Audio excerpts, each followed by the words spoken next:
Right, lads, listen up. Here's the plan. We's gonna take some Dominions turns. It is turn number 19 of my multiplayer Warhammer Dominions game. I'm playing as the Greenskins, specifically the Bone Nose tribe. Let's go. We have claimed the Golden Throne. Fantastic for us. We're going to get money, money, money from that. And of course, we need to be building those Golden Adepts. Those are great mages.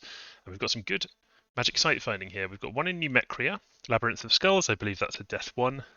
And then 3 magic sites in Lake Seaweed, Ancient Temple of the Deeps, which I think is Astral and Water, I can't remember, Fields of Glowing Algae, I think is just nature, and Coral Statue, I think is just water. Let's have a quick look at those. Coral Reef, Water and Resources, Fields of Glowing Algae, nature, Coral Statue, water. Ancient Temple of the Deeps, Astral and Water. Good stuff. So we have significantly increased our water income. We're up to 5 gems per month.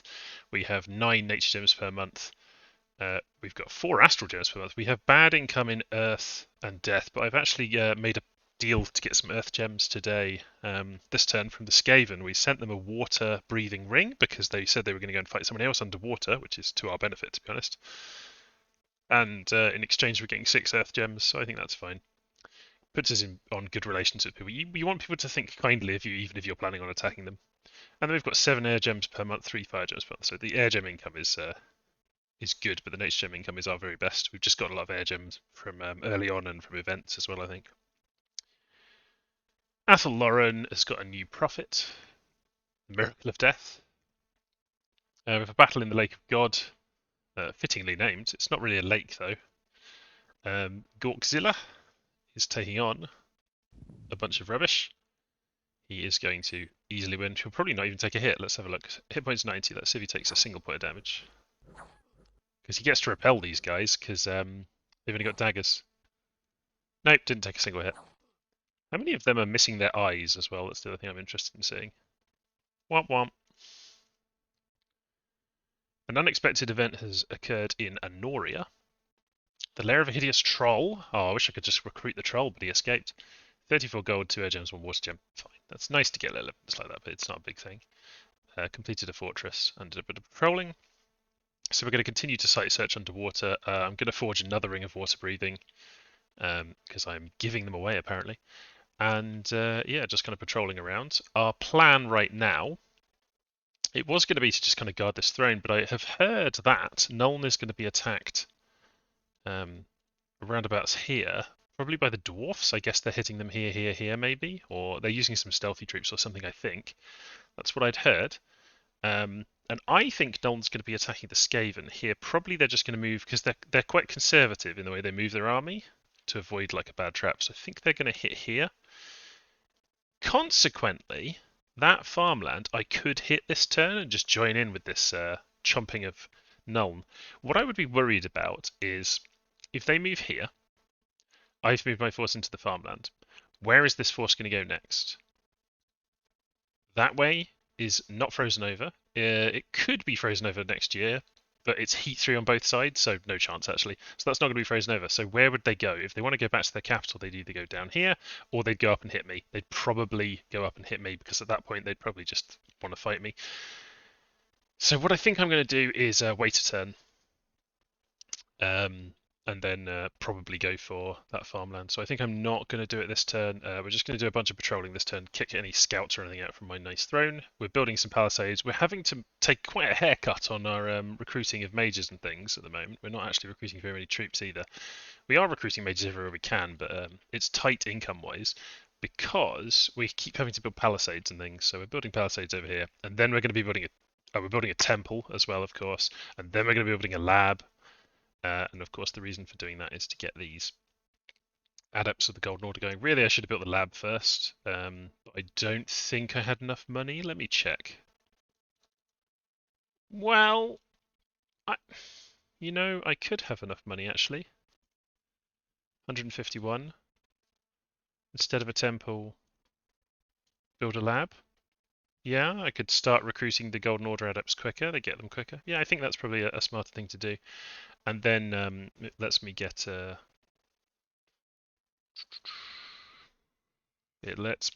some more Warboys, I think is the most sensible thing. There we go. So just switch that around a bit.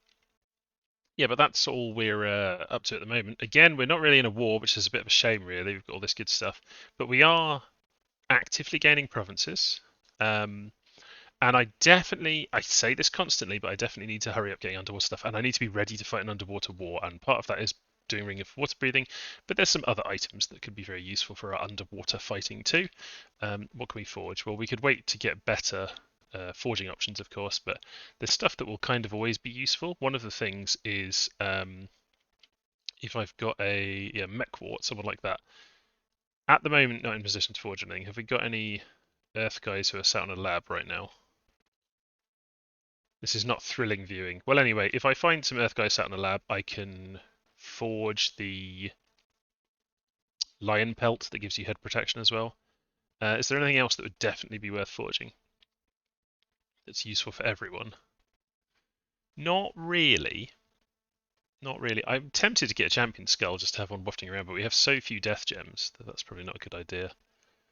We could also start doing owl quills. We have loads and loads. Oh, that's a point actually. We have got a ton of air gems. Have we got any little owl quill forges? We do. Grabtooth. Grabtooth, would you like to monthly forge? Now, how do I do that? There we go. I tick that little button. So you're going to do owl quills. Apparently, I have to tick the button first. Every month we'll have an owl quill. That will increase our research quite significantly over time. Do we have anyone else who can do that? Anyone with? Because these guys, I don't really want to bother them doing it. Do we have any more little gribbly boys? I don't think we do. We don't actually have that many just like research lab monkey mages kicking around. It's a bit of a shame, really. Do with some more Squigbiter. We've got quite a bit of nature income. Oh, he's moving back because there's no lab there. This weird thing where we're recruiting mages where there's no labs, and then we've got labs just randomly appeared where there are no mages. Yeah, we definitely just want more of these Forest Goblin Shamans because they give us Air 1, they give us D1, and they give us Water 1. I don't care about the Fire 1 versions, but all very useful. Anyway, we're doing owl quills. We should start doing more owl quills because we have so many air gems, and I don't actually have a good plan for using them in the near future because I don't have high air casters. So let's just have you do owl quills until we get some more who can get on with it. Research-wise, enchantment level 4 is we're still working. I think we've been working on enchantment level 4 since the beginning of the game, I think, but we are headed there. It is going okay. Our research, I'm sure, is lagging behind a lot of people, but once we're getting these owl quills out, they'll help us, and we'll get going. We've been building infrastructure.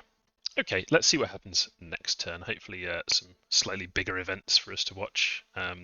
Since we know that the dwarfs are most likely attacking around here, I think we don't need to be looking at this Skaven province because we think they're going to move there. Maybe we'll go and have a look at their capital and see if we see the dwarfs attacking over there or something. And you just keep an eye on the Skaven. Cool. Okay, see you next turn.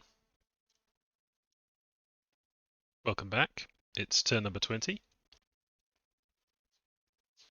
6 Thirst Gems from Skaven Blight in exchange for our Water Ring.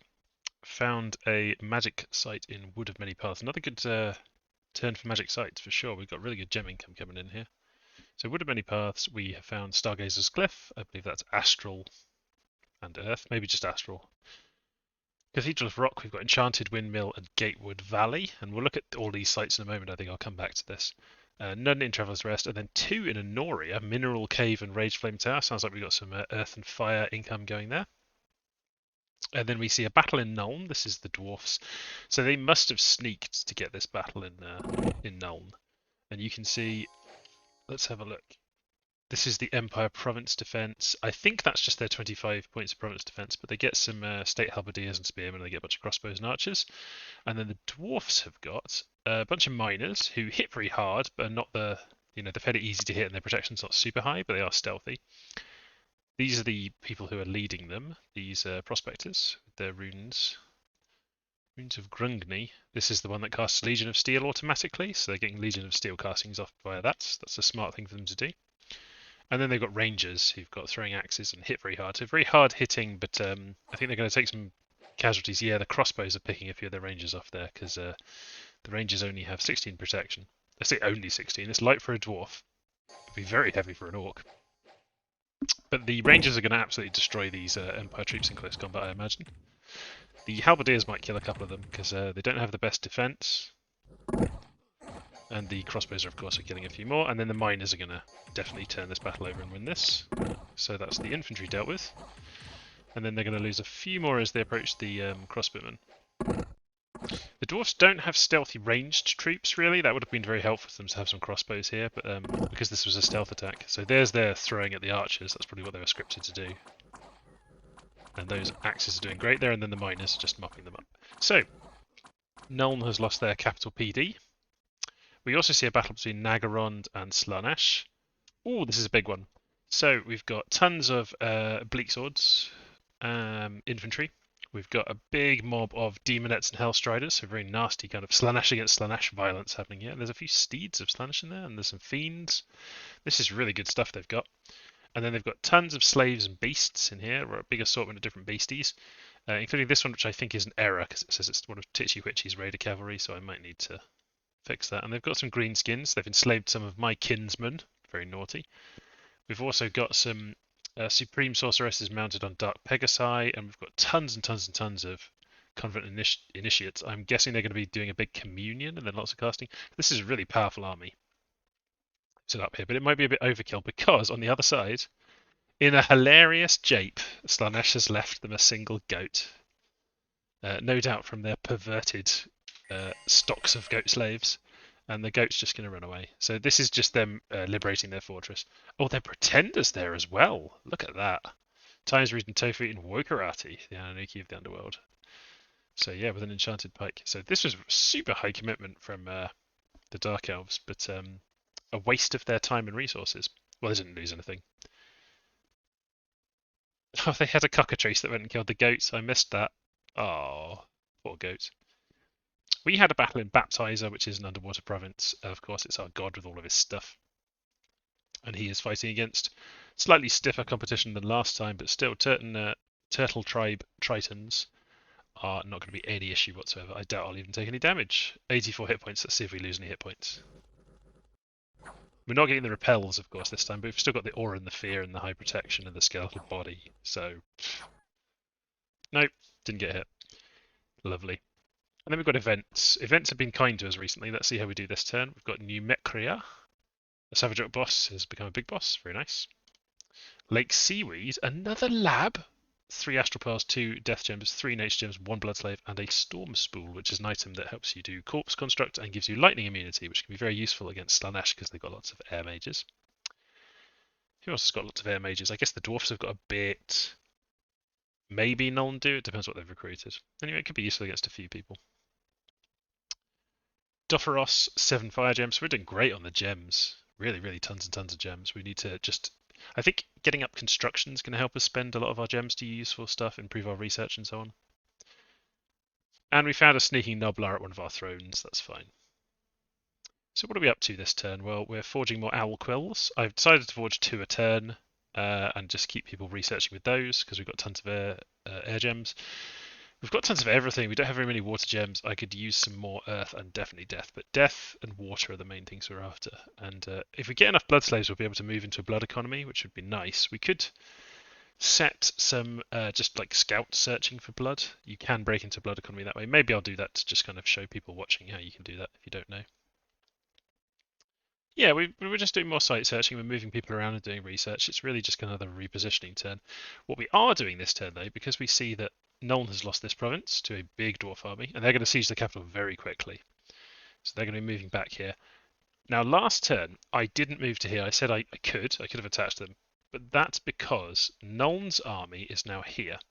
They cannot cross the water, so they're cut off here. So where are they going to go? They're going to move to here. Now, they may have enough movement that they can reach the capital.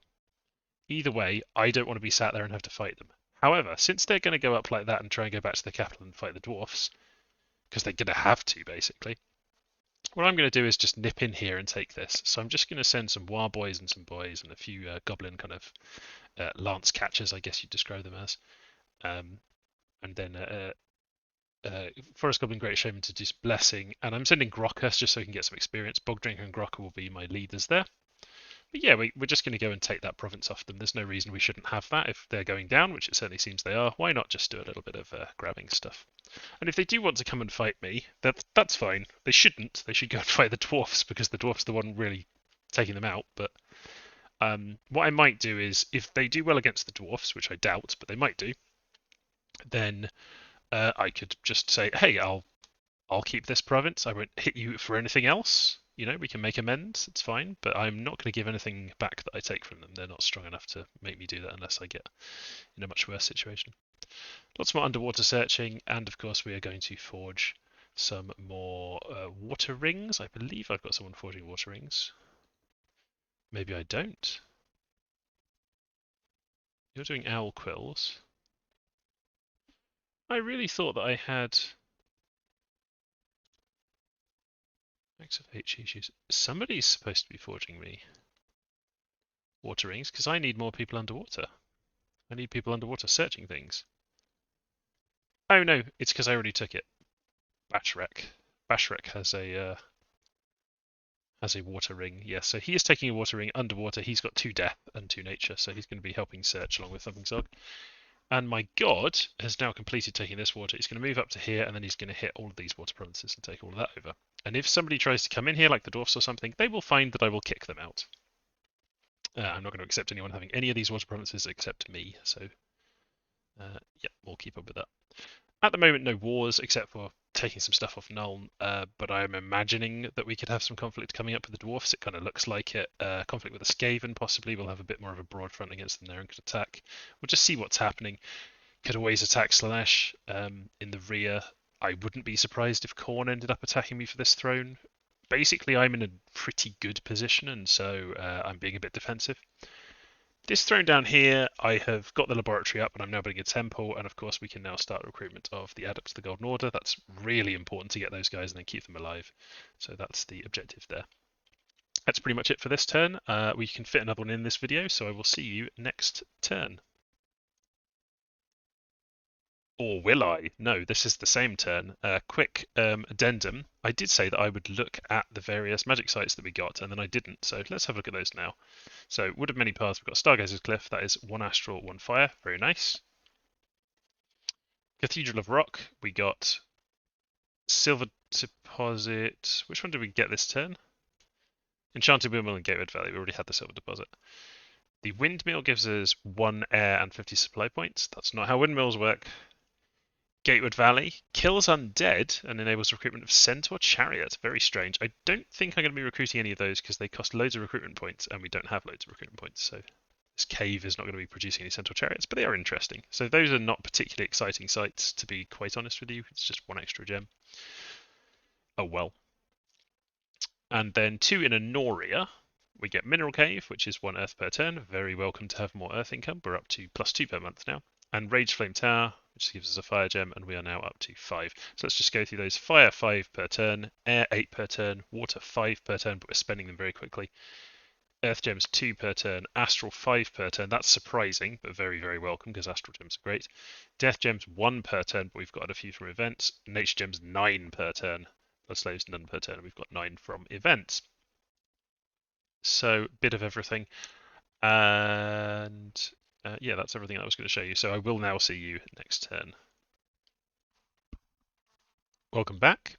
It's turn number 21. Some site searching. We've got more and more magic sites here. It's going great. Magic site in Terim, Grove of Fertility. I believe that's supplies and +1 nature. Magic site in Devourer, underwater. Sunken Tower. I think that's just 1 water. I'm going to check that actually. Yes, 1 water. And 2 magic sites in Rame. Let's have a look at them. The Imperial Quarry, which is 1 earth, and Farm of Plenty, which is rubbish. It's 50 supply points. Then we've got a battle in Nisia, or Nikia. This is us attacking opportunistically Nuln. So we've got some Goblin arrow catchers, then we've got some Warboys and the boys and Goraxes there. So this should be a nice easy one. And we've got, how many points of province defense is that? That's like 6 points of province defense. Yeah, I would say 6. So we clear that out nice and easy. Lose a couple of goblins, who cares? Unexpected event in Lake Seaweed, air gems +6, always nice to have. That's an extra owl quill, thank you. And in Lake Seaweed, an excellent event. So we get +355 gold, 2 water gems, 2 earth gems. Those are both types that we want. And a flame helmet, which is the +1 fire magic flame booster. So that's very nice. It's going to help us cast flaming arrows if we need to, and also just help us have a higher level fire mage. So pretty good. Sneaky enemy discovered. It's just an Oblast Scout on another one of my thrones, and then a bit more patrolling. So not much going on at the moment. We've seen the dwarves have taken this. I was expecting the Nuln forces to move up here. They didn't, which means that they have moved here. Now, I think the reason they didn't move to here is because so this player is pretty cautious. I think it's Johnny THC is playing Nuln, and they've been pretty cautious with their stack.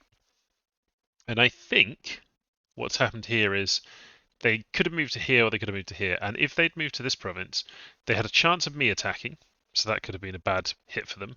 And also the dwarfs that were in their capital and up here could have consolidated there, and then they could have, been hit by that. So I think they just moved down there, and then they're going to plan to try and take their capital back. But as they're moving back, they didn't know I was going to attack them, so I've knocked over a province there. And I think I'm just going to continue the attack and go for these two provinces, because Nuln will be kind of a spent force, and we can just steal some things from them. If we have to fall back, we will. If I lose this force, that's okay. It's not, not the end of the world. But one thing I am going to do is I'm going to move Grokka to be in the larger force because it's safer for him back there. And I just want him to be in fight so he gets experience from being in the fights. See if we can get a war going with him. But yeah, Bog Drinker and Stabby Grot are going to go down here, but I'd rather not lose Grokka to if the Nuln force moves back into this province. Down here we can see that Khorne has taken some off Skavenblight. They've taken a province off there, and they're going to be moving into that swamp with the Ictids, no doubt. They did actually talk to me to try and avoid a bump, and I considered, since I knew they were going to go there, I considered actually going for a bump to kill their Ictids, and just pretending that I didn't know they were going to do it. But I decided not to, and then they actually talked to me about it, so I've got no excuse now. I know where they're going. Elsewhere, what are we doing? We are forging more owl quills. So I think basically every turn we're going to do 2 owl quills. I'd rather have some more of these little guys to forge owl quills, but I've only got the one air 1 guy there. And we're forging another ring of water breathing. We want to constantly have rings of water breathing, and have a constant kind of flow of mages with water breathing into these provinces. So I think, yeah, last turn we moved in Brashrek, but now he's gone mad, and we're still moving around there. So we're going to take a bit of time to site search all of that. And then, of course, we're going to be needing to site search over here as well. So we'll have a mage, one of these. We'll grab a ring of water breathing. Probably backstab. No, some red eye maybe. I don't know. One of them, anyway, is going to grab a ring of water breathing and head in and start site searching those. Actually, I should probably plan ahead for who that's going to be. It could be Duffgrub. Now, this is interesting. We've got an Air 3 here. So that is one to keep an eye on, Duffgrub. And bear in mind that we have the Air 3 there. I don't think we've got any other particularly powerful mages. We've got Durgut, who's got a great range of things, so maybe he'll get the water ring, and Durgut can go in there and do the searching. Yeah, that might make sense. He's gone mad, but he's fortunately just doing research while mad, which is a bit of a strange thing to do, but I guess it's quite mad for an orc to do that. Hit the books, he went so crazy he started reading books, talking normal. Yeah, so not a huge amount going on this turn, to be honest. Just a bit of conflict with Nuln and kind of repositioning some things. Research-wise, we're just about to hit Enchantment 4. We really are behind other people in research, but that's okay. And then we've got some more good things up at Enchantment 6. We've got Eternal Pyre I would like to cast with my Pretender, but it is 80 fire gems. And then there's a few other bits and pieces we can do around there. Relief is a good one to be able to cast. But it's quite hard to cast, so we've got a few things there. And then I think after doing construction, we've also got some potential targets in alteration that we could be doing. There's a few things in alteration that are pretty good. There's some buffs. There's Moss Body, which we can cast quite a lot of. We've got quite a few people who can cast Moss Body. Swarm is obviously a very strong thing for nature mages to be able to cast. And then moving on, we could eventually try to get to Mother Oak, but getting up to 5 nature is quite hard with the Orcs and Goblins. We can get to 3. We can put a Thistle Mace on. Yeah, we could do that. Moonvine Bracelet, though, not doable for us, really. Haven't got the Astral Mages, but I guess we could Empower. Yeah, let me just check. I'm just going to go to the Mod Inspector, and I'm just going to check what the forging requirements on Moonvine Bracelet are.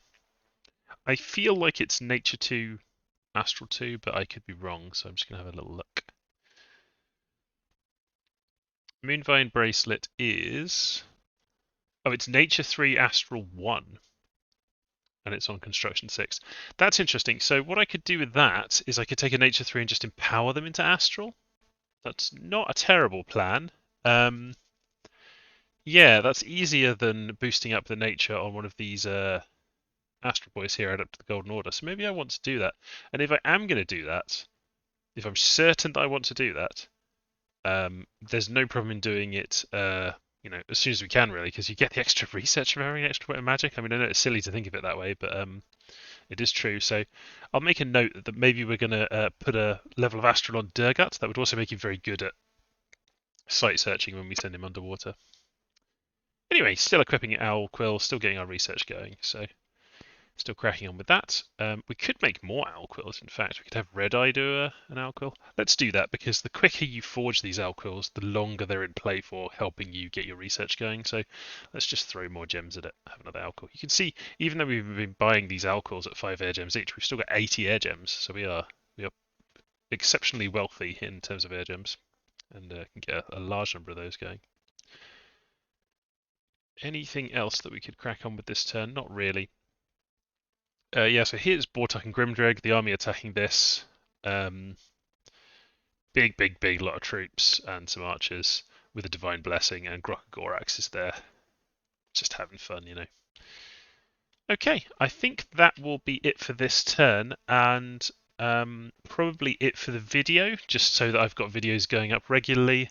So I hope you've enjoyed watching, and I hope I will catch you next time. Let me know in the comments if you have any recommendations and things, or anything to say at all, really. It's always nice to get comments on these videos. Bye for now.